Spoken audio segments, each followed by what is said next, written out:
Over 16 years after the 9/11 attacks and the subsequent repeated passage or renewal of draconian temporary but emergency domestic surveillance laws in response, it's fair to ask, have we officially abandoned the Fourth Amendment in the Bill of Rights with the expiration of Section 702 of the FISA Amendments Act FAA less than 3 months away? Now is a good time to review the effects of these surveillance laws in a seemingly endless war on terror.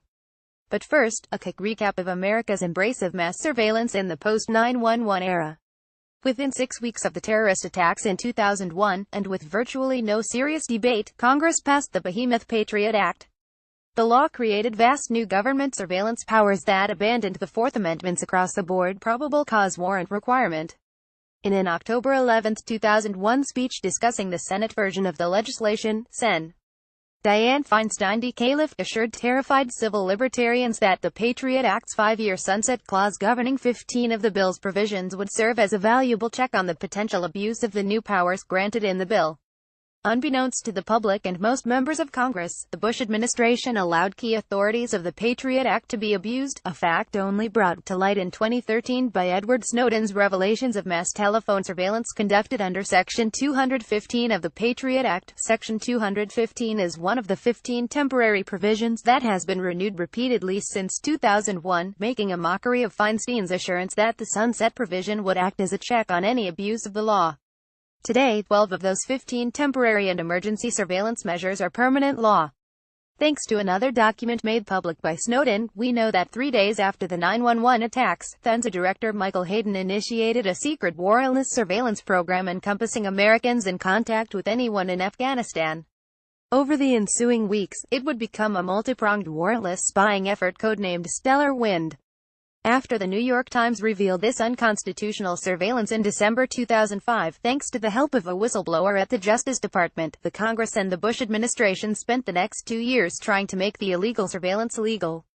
Their final product, passed in 2008, was the FAA, renewed with little debate in 2012 and now, because of a sunset provision, is set to expire on December 31. The key provision of the FAA that is the primary focus of debate is Section 702, which allows the government to target the communications of foreign entities even if the government knows it will likely sweep up the emails, text messages, and phone calls of innocent Americans in the process. Have FAS authorities been used to subvert the Fourth Amendment and the constitutional rights of Americans, just as the Patriot Act has? Yes. Repeatedly. In September, the politically progressive group Demand Progress issued a scathing report on documented abuses of the FAA, drawing directly from partially declassified foreign intelligence surveillance court FISC records. The findings showed that aspects of the government's Section 702 information collection, revealed in 2011, acquired non-targeted, entirely domestic communications, violating the Fourth Amendment.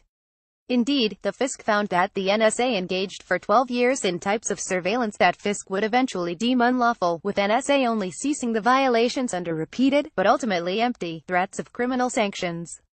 This report was preceded earlier this year by the publication of Stanford law professor and Just Security editor Jennifer Granick's excellent book American Spies, which chronicles in detail the rights violations and false claims of effectiveness of the Patriot Act and the FAA by NSA and FBI officials. 16 years after creating the biggest unconstitutional mass surveillance dragnet in American history, we have documentary evidence, from the federal government's own records, of repeated, systemic abuses of these authorities. We also know they're costing taxpayers, whose digital communications are swept up by these programs, tens of millions of dollars annually. What we don't have is any public evidence that these surveillance practices have made us safer. What's the response of Congress? It's proposing to reauthorize the same Section 702 program, which has led to these abuses. On October 6, on a bipartisan basis, the House Judiciary Committee introduced the ill-named USA Liberty Act H.R. 3989. In my initial analysis of the bill, I noted that the proposed legislation ignored every major problem highlighted in the Demand Progress report. The bill's authors also ignored an even longer list of Section 702 reform proposals put forward by nearly 60 civil society groups. Meanwhile, the Director of National Intelligence Dan Coats, NSA Director ADM Mike Rogers, and FBI Director Christopher Wray have mounted a public campaign to renew Section 702 unchanged. At a meeting with reporters on September 25, Coats and his colleagues argued that 702 is a vital surveillance authority that has helped thwart numerous terrorist plots. On background, I asked one of the reporters who attended that meeting whether Coates, Rogers, or Ray offered a single example of 702 stopping an attack on the United States. They did not, which tracks with Granick's findings in American Spies.